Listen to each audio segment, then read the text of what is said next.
വിഴിഞ്ഞം തുറമുഖത്തേക്ക് കരിങ്കല്ലുമായി എത്തിയ ലോറിയിൽ നിന്ന് കല്ല് തെറിച്ച് വീണ് ദാരുണമായി മരണപ്പെട്ട ആനന്ദുവിന്റെ വീട്ടിലാണ് ഞാനിപ്പോൾ ഉള്ളത്. ആനന്ദുവിന്റെ കുടുംബം ഇപ്പോഴും ആ ദുഃഖത്തിൽ നിന്ന് മുക്തരായിട്ടില്ല. നിരവധി ആളുകളാണ് ഈ വീട്ടിലേക്ക് ഇപ്പോഴും എത്തിക്കൊണ്ടിരിക്കുന്നത്. ആനന്ദുവിന്റെ അച്ഛൻ അജികുമാർ ന്യൂസ് 18നോടൊപ്പം ആ ദുഃഖം പങ്കുവെച്ചുകൊണ്ട് ചേരുകയാണ്. ആദ്യം തന്നെ ഈ കുടുംബത്തിന്റെ ദുഃഖത്തിൽ ഞങ്ങളും പങ്കുചേരുകയാണ്. ഈ ഒരു അവസരത്തിൽ ഇങ്ങനെ ചോദിക്കാൻ കഴിയുന്നത് ഉചിതമാണോ എന്നറിയില്ല. പക്ഷേ ഒരു പൊതുസമൂഹത്തിന്റെ ഭാഗത്തുനിന്ന് തുടർച്ചയായി ഇത്തരം സംഭവങ്ങൾ ഉണ്ടായിക്കൊണ്ടിരിക്കുകയാണ്. ആനന്ദുവിന്റെ ജീവൻ നഷ്ടപ്പെട്ടതിന് പിന്നാലെയാണ് തിരുവനന്തപുരം നഗരത്തിൽ കഴിഞ്ഞ ദിവസം ഒരു അധ്യാപകന് ടിപ്പർ ലോറി ഇടിച്ച് ജീവൻ നഷ്ടപ്പെടുന്ന സാഹചര്യം ഉണ്ടായത്. ഈ ഒരു സാഹചര്യത്തിൽ അധികാരികളെ നിങ്ങൾ അറിയിച്ചിരിക്കുന്ന നിങ്ങളുടെ ഒരു വികാരം എന്താണ്? ഞാൻ എല്ലാവരോടും പറഞ്ഞിട്ടുള്ളത്, എല്ലാ നമ്മുടെ മീഡിയ ഗ്രൂപ്പിനോടും പറഞ്ഞിട്ടുള്ളത്, ഇനി എനിക്ക് എൻ്റെ മകൻ നഷ്ടപ്പെട്ടു, ഇതുപോലെ വേറെ ഒരു കുടുംബത്തിൽ ഇനി ഒരു നഷ്ടം ഉണ്ടാവരുത്. അതിന് ഈ വാഹനങ്ങളെ നിയന്ത്രണത്തിൽ കൊണ്ടുവരണം. അതുതന്നെ ഞാൻ കളക്ടറോടും ഇന്നലെ ഇവിടെ വന്നപ്പോൾ പറഞ്ഞത്.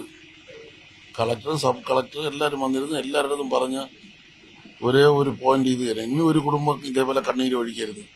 എനിക്ക് എൻ്റെ മോന് പറ്റി, എൻ്റെ മോൻ പോയി. അതുപോലെ ഇനി വേറൊരു മകന്, ഒരു കുടുംബത്തിൽ ഒരു അംഗത്തിന് ഒന്നും സംഭവിക്കരുത്. ഞങ്ങൾ മനസ്സിലാക്കുന്നത് ഈ സർവകക്ഷി യോഗം ചേർന്നിരുന്നു. പക്ഷേ യോഗത്തിൽ എന്ത് തീരുമാനമാണ് എടുത്തതെന്നുള്ളതിനെ കുറിച്ച് ചില കാര്യങ്ങൾ മാത്രമേ പുറത്തു വന്നിട്ടുള്ളൂ. അപ്പൊ അതിൽ പങ്കെടുത്ത ഏതെങ്കിലും ഉദ്യോഗസ്ഥർ അച്ഛനുമായിട്ടോ അമ്മയായിട്ടോ സംസാരിച്ചിരുന്നു വീട്ടിലെത്തി?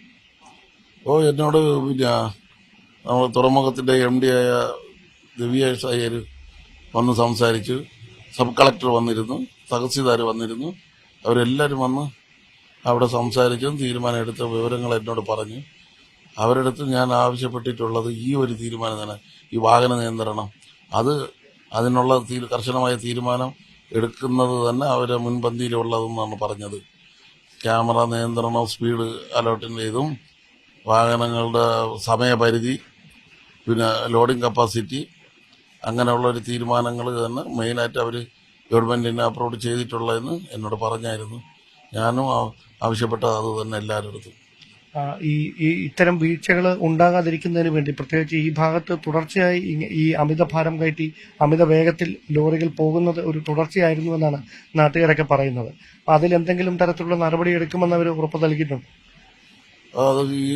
ഈ തീരുമാനങ്ങളെല്ലാം സർക്കാരിന് വിടും. അപ്പോൾ സർക്കാർ വഴി ആ തീരുമാനം എടുക്കുമെന്ന് പറഞ്ഞ് അങ്ങനെ സർക്കാർ വഴി ആ തീരുമാനം എടുക്കണം എന്നുള്ളതാണ് എൻ്റെ അപേക്ഷ.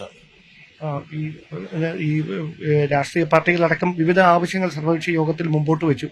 അതിൽ പ്രധാനമായിട്ട് ഈ കുടുംബത്തിന് നഷ്ടപരിഹാരം വാങ്ങിത്തരണം എന്ന കാര്യത്തിൽ ചില സംസാരങ്ങളുണ്ടായി, അതിൽ തർക്കങ്ങളുണ്ടായി എന്നാണ് പറയുന്നത്. കുടുംബം ഇതുമായി ബന്ധപ്പെട്ട എന്തെങ്കിലും കാര്യം സർക്കാരിനെ അറിയിച്ചിട്ടുണ്ടോ? ഞാൻ എൻ്റെ മകന്റെ ജീവന് വില വെച്ച് ഞാൻ ഒരു അഭിപ്രായം പറഞ്ഞിട്ടില്ല. പക്ഷെ ഈ സാമൂഹിക പ്രവർത്തകരായിട്ടുള്ള എല്ലാ രാഷ്ട്രീയ കക്ഷികളും അവരുടെ അഭിപ്രായമാണ് അവരിന്ന് അവിടെ പറഞ്ഞിട്ടുള്ളത്.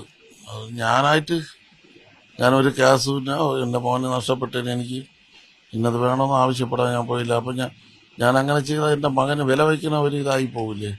അച്ഛന് ഈ ശാരീരികമായ ചില ബുദ്ധിമുട്ടുകൾ നേരിട്ടിരുന്നു. അങ്ങനെയാണ് വിദേശത്ത് നിന്ന് ജോലിയൊക്കെ ഉപേക്ഷിച്ച് നാട്ടിലേക്ക് മടങ്ങി വരേണ്ടി വന്നത്. കുടുംബത്തിന്റെ പ്രതീക്ഷയായിരുന്നു ആനന്ദു അടുത്ത വർഷം ജോലിയിൽ പ്രവേശിക്കേണ്ടതായിരുന്നു. അപ്പം ഈ കുടുംബത്തിന്റെ മുമ്പോട്ടുള്ള ഒരു പോക്ക് എന്ന് പറയുന്നത് ഈ അപ്രതീക്ഷിതമായി ആനന്ദുവിന്റെ വിയോഗത്തിൽ ഒരു പ്രതിസന്ധി നേരിടുന്ന സാഹചര്യം ഉണ്ടോ ഇപ്പോൾ? എൻ്റെ മകൻ വരുന്നത് പാസ്സായി വരുന്നത് കൊണ്ട് എൻ്റെ കുടുംബം രക്ഷപ്പെടും. അവനൊരു അനിയത്തിയുണ്ട്, അവളുടെ ജീവിതം ഭാവി സുരക്ഷിതമാവും എന്നുള്ള ഒരു പ്രതീക്ഷയായിരുന്നു. പക്ഷെ അവൻ്റെ നഷ്ടപ്പാടിൽ ഞാൻ എല്ലാവരുടെ അടുത്തും നിന്ന് വേറൊരു ഇതുകൂടി ഞാൻ ആവശ്യപ്പെട്ടു. ഒരു കാര്യം, എൻ്റെ മകൾ ഇപ്പോൾ MSc ഫോറൻസിക് സയൻസ് പഠിക്കുക പാലക്കാട്. അവളുടെ വിദ്യാഭ്യാസത്തിനുള്ള ഒരു ജോലി കൊടുക്കണം. പക്ഷെ അതിന്ന് അവിടുത്തെ കമ്മിറ്റിയിൽ തന്നെ എല്ലാ അംഗങ്ങളും ആവശ്യപ്പെട്ടിട്ടുണ്ടെന്നും എന്നെ അറിയിച്ചു.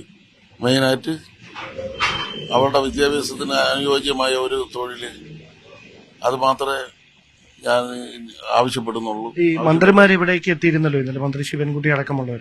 അപ്പൊ അവര് സർക്കാരിനെ എന്തെങ്കിലും കാര്യം അറിയിക്കാം എന്ന് പറഞ്ഞിട്ടുണ്ടോ? അല്ല, ഇന്നലെ ഇവിടെ അകത്ത് വന്നിട്ട് പോയ ആരുമായിട്ട് ഞാൻ സംസാരിച്ചില്ല. അവര് പുറത്ത് മാത്രമേ മീഡിയയുമായിട്ടൊക്കെ ചർച്ച നടത്തിയുള്ളൂ. ഇന്ന് പിന്നെ മന്ത്രി ശിവൻകുട്ടിയുടെ നേതൃത്വത്തിലാണ് ആ കമ്മിറ്റിയൊക്കെ കൂടിയത്. അപ്പോൾ അവരിന്ന് ഇത് സർക്കാരിന് അവിടുത്തെ തീരുമാനത്തിന്റെ പേപ്പറുകൾ കൈമാറുമെന്ന് തന്നെ അറിയിച്ചിട്ടുണ്ട്. തുറമുഖ വകുപ്പ് മന്ത്രി പിന്നെ ബന്ധപ്പെടുമെന്നും പറഞ്ഞിട്ടുണ്ട്. ഈ വിഴിഞ്ഞം തുറമുഖം യാഥാർത്ഥ്യമാക്കുന്നതിന് വേണ്ടി മുമ്പിൽ നിന്ന് പ്രയത്നിച്ച ഒരു വ്യക്തി കൂടിയാണ് അനന്തുവിന്റെ അമ്മ. ആ കുടുംബ അമ്മയുടെ കൂടെ എന്റെ ഈ മോനും പങ്കെടുത്തിട്ടുണ്ട്, അമ്മയ്ക്കൊപ്പം പങ്കെടുത്തിട്ടുണ്ട്. ഈ മുല്ലിരുന്ന് പറയുന്ന സ്ഥലത്തും സെക്രട്ടറിയുടെ ഇവിടെ നിന്ന് കാൽനട ജാഥയുള്ളതിലും പങ്കെടുത്ത വ്യക്തിയാണ് ആനന്ദുവിന്റെ അമ്മ. സ്വാഭാവികമായി ഒരുപാട് പ്രാദേശികമായ എതിർപ്പുകൾ ഉയർന്നിരുന്നു ഈ തുറമുഖം യാഥാർത്ഥ്യമാക്കുന്നതിന് എതിരെ. അതിനെതിരായി തുറമുഖം വരേണ്ടതിന്റെ അനിവാര്യത ചൂണ്ടിക്കാണിച്ചുകൊണ്ട് അനന്തുവിന്റെ അമ്മയും ഒരുപോലെ സമരത്തിന്റെ മുന്നിൽ നിന്നവരാണ്. ആ കുടുംബത്തിലാണ് ഇപ്പോൾ ഇത്തരത്തിൽ ഒരു തീരാ നൊമ്പരമുണ്ടായിരിക്കുന്നത്. അതുകൊണ്ട് തന്നെ അതിന്റെ ഉത്തരവാദിത്തത്തിൽ നിന്ന് അധികാരികൾക്ക് കൈയൊഴിഞ്ഞ് മാറാനാവില്ല. അടിയന്തരമായി ഈ കുടുംബത്തിന്റെ പ്രതീക്ഷകൾ അസ്തമിക്കുന്നതിന് മുമ്പ് ആ കുടുംബത്തിന്റെ വേദനയിൽ പങ്കുചേർന്നുകൊണ്ട് ക്രിയാത്മകമായ ഇടപെടൽ നടത്താൻ സർക്കാരിന് കഴിയും എന്ന് തന്നെ പ്രതീക്ഷിക്കാം. ആ കുടുംബത്തിന്റെ ദുഃഖത്തിൽ ന്യൂസ് 18 പങ്കുചേരുകയാണ് ക്യാമറമാൻ ബിബിൻ മുരളിക്കൊപ്പം ഡാൻ കുര്യൻ.